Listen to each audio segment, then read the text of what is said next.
Now, this week has been dominated by Beijing's massive military parade to commemorate the 80th anniversary of the victory over Japan in the Second World War. Writer, researcher and China expert Jenny Clegg says that the role China played in the war was enormously significant.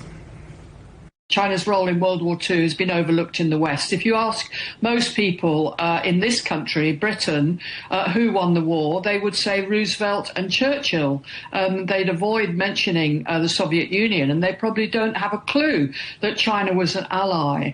And of course, when Japan attacked Pearl Harbor and Hong Kong, the British and the US governments realized how important it was that China was resisting and kept, over half, around 60% of Japanese troops occupied in China, because if they hadn't been so occupied, they would have been all over the Pacific, and America's war in the Pacific would have been that much harder and more brutal, as well as Britain's war against the Japanese in Burma.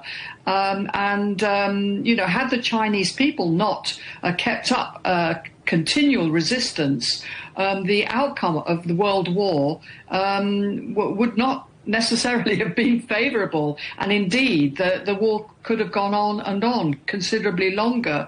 And what has China's development since that terrible time of World War demonstrated, especially for the global South? And how does China's position in an increasingly multipolar world reflect a new world order that is very different from that post-war status quo? It's introduced now 4 initiatives: the Global Development Initiative, which brought forward the ideas of a new international economic order from the 1970s, the Global Security Initiative, which involved China and Brazil and other countries putting forward proposals to settle the Ukraine war.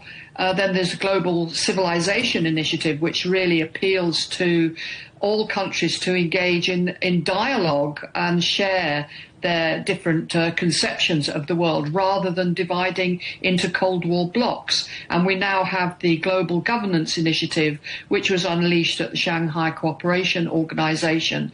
So in all of these ways, China has extended its diplomacy, strengthened its diplomacy, focused on the global South, and linking together the themes of peace and development. And you can't have peace without development, and you can't have development without peace. That's what China's message is, and it is increasingly a message that is heard and resonates across the global South.